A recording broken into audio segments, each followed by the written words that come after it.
Have you seen the movie The Matrix? I had a chance to see it recently in a sort of a big screen 3D, and I realized how relevant it is today, just as it was about 20 something years ago. And today, since Ben is traveling and I'm recording on my own, I thought it would be a good idea to speak about this movie. I'm sure most of you have seen it, and for those of you who haven't or have forgotten about it, it's about a story of a young man called Neo, which symbolically and by root means new in Latin, and in Farsi, in Persian, means new.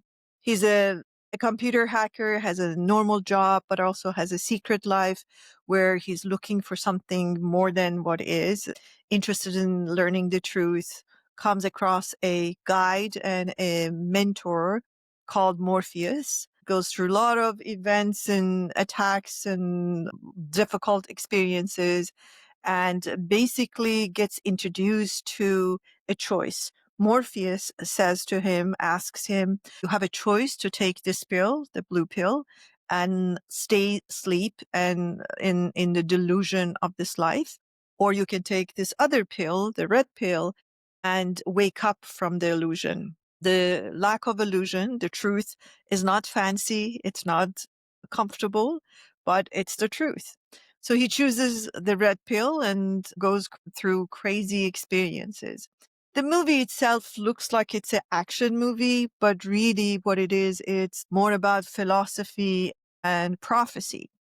And it's very interesting in its symbolic meaning, which, I looked for and really enjoyed. There's a lot of symbolism. It is so deep, at least to me, that I'm thinking about doing a whole 6-week class on that through UCLA Mindful Class, hopefully soon in 2026, and really get to discuss it deeply with those who are interested.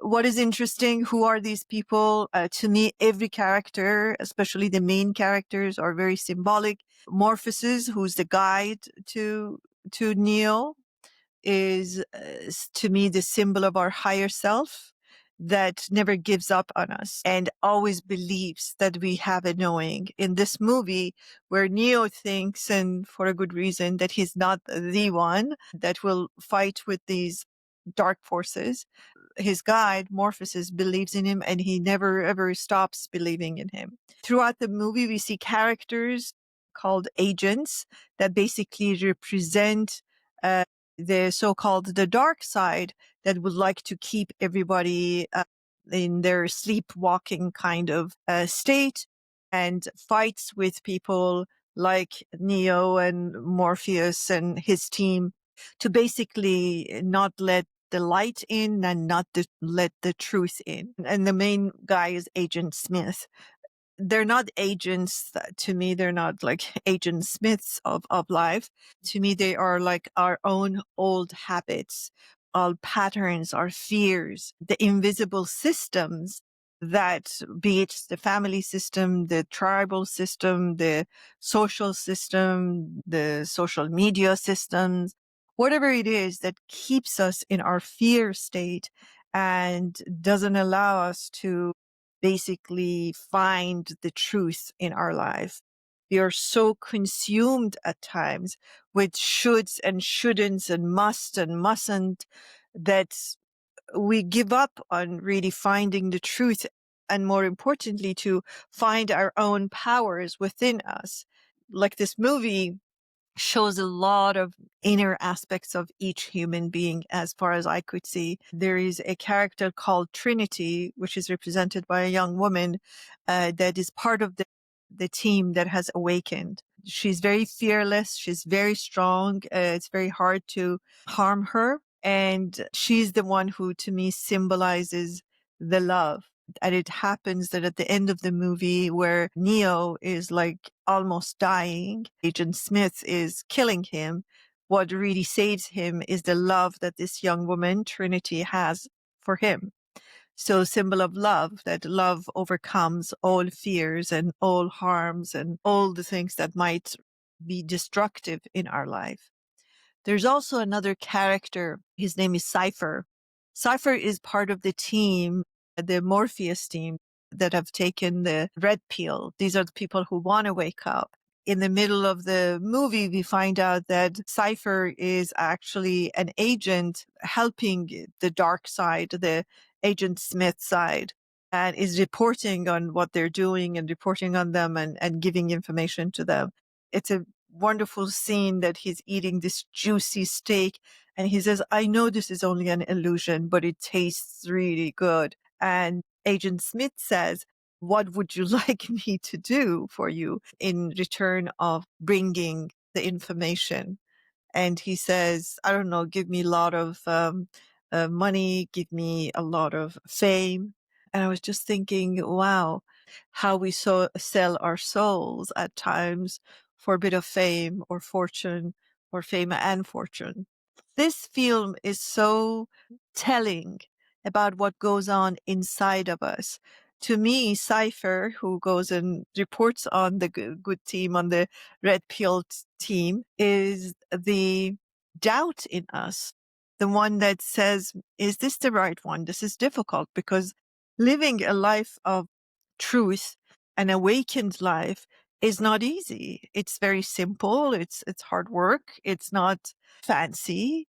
So we have doubts. We say maybe I'm better off to just give up and go and follow the same fame and fortune that everybody else is doing. Why not? And we betray ourselves, just like Cypher betrays the team. We betray ourselves in that sense. I was just wondering, as I'm talking about these things, and I know I'm talking nonstop because there's no Ben, where is the Neo in you? Can you feel the existence of Neo, the one that wants to find the truth, the one who is doubtful of this nonstop running life, that starts thinking about there must be something more to this. There must be something wrong with all this betrayal and all this harm and all this control that is happening around us. And where is the Morpheus in us? The higher self, the one that never gives up, that even when we give up on ourselves, and there's a part of the movie that Neo, through the discussion that he has with somebody that knows a lot about him, is convinced that he's not the one. So he thinks that he doesn't have the power that is needed to basically overcome the darkness that these agents, that Agent Smith and his team are trying to get rid of him. He doesn't have the power to overcome that. But Morpheus, his guide, to me, his higher self, does not believe that. He says, I'm prepared to give my life for saving Neo. Very symbolic. The higher self that never, ever gives up on us, even when we do. The higher self that guides us and protects us no matter what happens. We've talked about who higher self is in other episodes. If you're wondering what I mean by higher self, that we had a whole discussion around higher self. So where is the Neo in you? Where is the Morpheus in you? Where is the Trinity, the love in you? Where is the Cypher in you? Cypher that doubts and says, I'm better off. What do they say? Ignorance is a bliss and I'm better off not knowing. Where is that in you? Just understanding these different aspects of us in the context of this movie is really enlightening, or at least it was for me. And then, of course, what are the agents around us, especially the Agent Smith of us? Agents are the ones that are doing their best, all they can, to keep us asleep and keep us in the dark. The Agent Smith is the main one, is the one that keeps us asleep the most. And we all have different things and different ways and different symbolism for our Agent Smith. For some of us is money.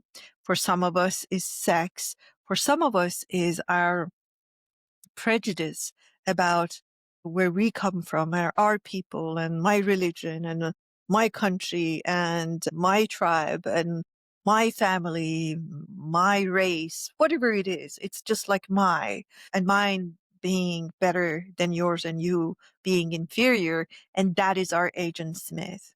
So after seeing this movie, I really started asking myself and finding all these different characters, identifying them in me. It's an ongoing work. It never stops. But I really invite you to find all these different characters inside of you and let us know, how do you work through them? How do you identify them? How do you awaken? Do you want to take the waking up pill, or do you prefer to be asleep and to be in the dark? These are really major questions, especially at times like this, where we're going through huge transformation, both individually and collectively. And it's going to be even more so, in my view, as we go into the new year and into a new way of being in this world. Leaving the matrix is not the answer. We don't want to leave this matrix that we live in. And we all live in a matrix one way or another. The idea is that we want to learn to walk through them with awakeness, with consciousness, and knowingly. That's the secret, because we can't not be here until we are alive. And we don't want to isolate ourselves. We just don't want to walk through this streets of life knowing that there's a matrix, there is a system, a very strong system that is trying to keep us meek, trying to keep us followers, and trying to keep us in the dark, telling us this is your enemy and that is your enemy, and your job is to fight them, so that we stay in the state of fear and hence never arrive at our choice and at the light that can guide us. So the question for me is, how can we use technology without being used by them?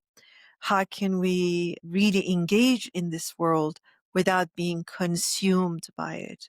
How can we stay an awake observer, and perhaps through our journey, others can decide and choose to also wake up? Let us know. Until the next time, take good care. Thank you so much for tuning in today. For a list of the links and other resources referenced in this episode, check out the podcast description. If you're benefiting from our podcast, we'd love if you could help us reach more people by subscribing. Your support means the world to us. From our hearts to yours, we thank you.